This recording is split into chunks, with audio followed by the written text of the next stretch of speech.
Remember, children, don't block with your arm or else you'll get cut.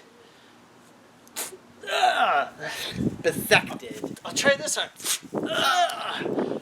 And now you see, he now has no arms to fight back with. So, bisected! Don't show down with a samurai, because you'll get a samurai showdown. Which is what this game is. More fun than a country hoedown. So this is a remake of the original, which I think came out in like 91, 92, 93. Yeah. Akin to like Killer Instinct. It's a rebut. And it's a pretty flashy game. It came out, on the PS4, 2 years ago? 2 years ago now, it's out on PC for everyone to enjoy. Year. I think it was last year. Last year, yeah. I've heard the buzz being it last year. But I thought it was pretty impressive. It's fun. I think it's more fun once you get good. It's like most fighting games that are released now, like... You have to get... Actually, no. Most fighting games are usually like, oh, this is really easy. You just have to, like, boop. What I feel... just boop them. This game is like the Dark Souls. I feel like even though they've done a really good job at trying to, preserve the original game's engine, but like just add that bit of paint to make it modernized. Because I remember the original game was kind of clunky, kind of like the original Street Fighter 2 versus Street Fighter 2 Turbos. So, Kerplunky. Yeah. McClunky. I think the best thing about this game is that it seems like they're rushing out the newer characters. I don't know how quickly they've been showing up, but man, there's a lot to choose from now. Yeah, there's loads and loads of characters. Now, even with the base version. The downside, I feel like, is the fact you have to pay 20 or 30 smackaroos to get the extra characters. There's a lot of games where, you get all that with $80. But then there are games that are $80 and then you pay $30 more just to get those characters. Yeah. So, I think for the price, if you're a huge fan of fighting games, then you'll probably want to pay that full $80. This feels like the game exactly as I would probably, if the game was released today, that's how well they've managed to polish everything. It's instead of 1993, it came out 2019.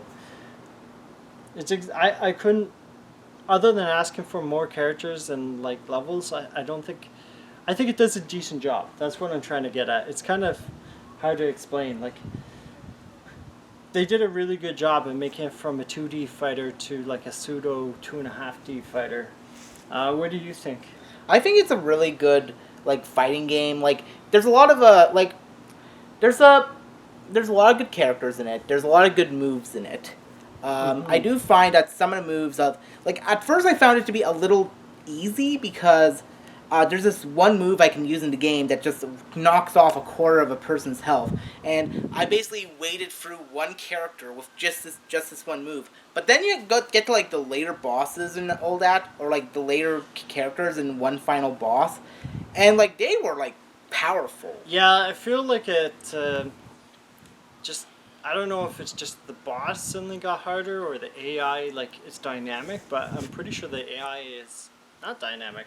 Skynet. So, yeah, this is Skynet. No. But honestly, I would say if you really love fighting games and you need a new one, pay that $80 and then go get this extra seasons. But right now, the way it is, I don't know, it's kind of expensive to buy in for this.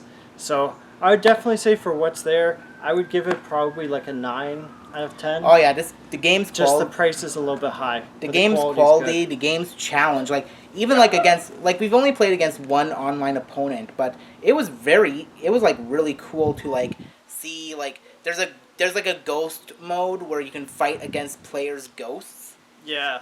You get to train your own character and then have them fight against other ghosts, and you end up fighting against one. We ended up fighting against one. But it was basically, it had that right amount of challenge to it. I haven't had the nerve to say, there's a lot of good challenge with these fighting games nowadays. Mm-hmm. Yeah, and I found, because of the different characters and the depth of the game, like I feel like you could be playing this for a long time. So if you don't mind the investment, the initial investment, it'll pay off for sure. And I think you need a pretty decent computer to run it. And you wouldn't expect it so much, but a lot of nice flashy in this game. And gory. So, oh yes, the gore. We haven't talked about the blood and gore. Yeah. This brings you back to the early 90s, back when they were trying to be controversial. Yep. It's not to the degrees of Mortal Kombat where you can see the intestines and shit, but it's like a few people worth of blood. But like when you play the game and you end up bisecting someone, like literally like any attack that's the final attack of the game, of the fight, will end up killing them in some way, shape, or form. So a slash will always result in the character getting bisected or like cut in two. If you stab them, blood will gush out of them and they just fall over dead. I think there are like some special deaths too, but we haven't really done a lot of that. I think it's more of like how you slice them for sure. I'd say a 9. What were you saying? Oh yeah, a 9 would be the best. I would even go out of my limb and say a 10 because your limbs. Yeah, like 10 limbs cut out of 10. Good.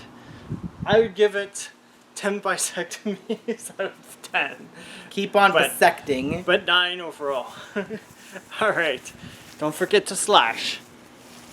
Slash, like, comment, and cut.